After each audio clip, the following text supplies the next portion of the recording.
구약의 예언서는 소예언서와 대예언서로 나눕니다. 우리가 지금 큐티하고 있는 요엘서는 소선지서에 포함됩니다. 소선지서와 대선지서는 예언자들의 크기가 아니라 책의 분량입니다. 이사야서와 예레미야와 다니엘서 같은 아주 긴 예언서는 대예언서에 해당되고요. 요엘과 같은 몇 장 되지 않는 예언서는 소선지서에 해당됩니다. 그런데 우리가 기억해야 할 것은 분량이 적다고 해서 그 예언의 내용이 대예언서보다 중요하지 않은 것이 아닙니다. 소선지서에는 하나님께서 짧지만 강력하고 명료한 예언이 있다는 것을 기억해야 합니다. 요엘서 2장 1절과 2절 말씀입니다. 시온에서 나팔을 불며 나의 거룩한 산에서 경고의 소리를 질러 이 땅 주민들로 다 떨게 할지니 이는 여호와의 날이 이르게 됨이니라. 이제 임박하였으니 곧 어둡고 캄캄한 날이요 짙은 구름이 덮인 날이라.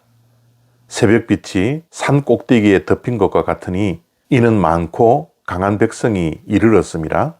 이와 같은 것이 옛날에도 없었고 이후에도 대대에 없으리로다. 아멘. 요엘서의 주제는 여호와의 날입니다.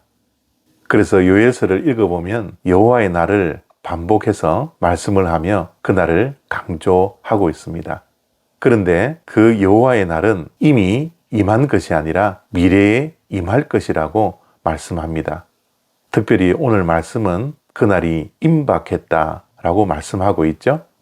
그래서 요엘서는 임박한 여호와의 날이라는 주제를 가지고 요엘서를 큐티하셔야 합니다. 이미 임한 것이 아니라 미래에 아주 가까운 시기에 임할 것이기 때문에 우리에게는 그날을 준비할 수 있습니다. 그날이 하나님의 심판의 날이고 이전에도 이후에도 일어나지 않을 강력한 하나님의 심판이기에 우리는 철저하게 회개하며 그날을 준비해야 합니다. 이것이 요엘서의 주제입니다. 임박한 여호와의 날, 그렇기에 하나님께 돌아와 회개하라 라는 메시지죠. 다른 예언서와 마찬가지로 모든 예언서의 주제는 심판이 아니라 회복이라는 것을 늘 기억하시며 말씀을 대하여야 합니다. 그런데 회개에서 중요한 것은 하나님께 돌아가는 것입니다. 12절 말씀을 다시 한번 보겠습니다. 여호와의 말씀에 너희는 이제라도 금식하고 울며 애통하고 마음을 다하여 내게로 돌아오라 하셨나니. 여호와의 말씀에 그렇게 하라고 말씀하셨다라는 겁니다. 그러므로 우리의 회개는 하나님의 말씀을 붙드는 것입니다.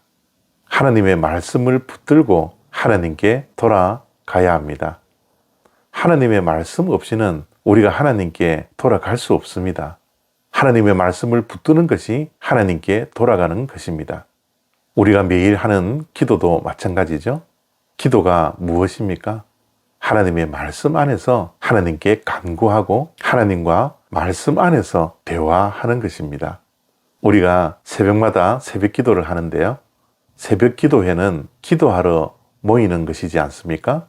그런데 새벽 기도회에 반드시 하나님의 말씀을 단 5분이라도 선포합니다. 왜 그런 줄 아십니까? 선포된 말씀을 붙들고 기도하라는 것이죠. 기도는 나를 내려놓는 것입니다.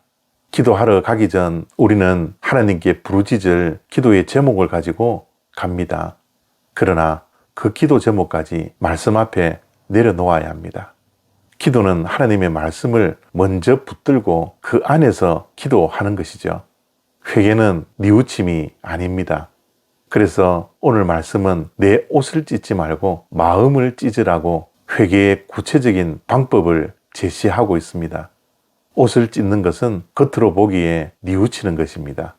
그러나 마음으로 회개하는 것은 내가 입술로 회개하는 모든 것들을 다시는 하지 않는 것이 진정한 회개요, 회개의 열매를 하나님께 드리는 것이죠.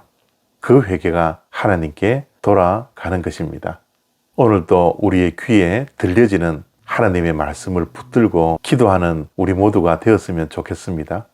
평상시에 기도할 때도 먼저 하나님의 말씀을 펴고 읽고 큐티하고 성령 하나님께서 우리의 내면에 들려주시는 하나님의 말씀을 붙들고 기도하는 훈련들을 매일 하시기를 바랍니다.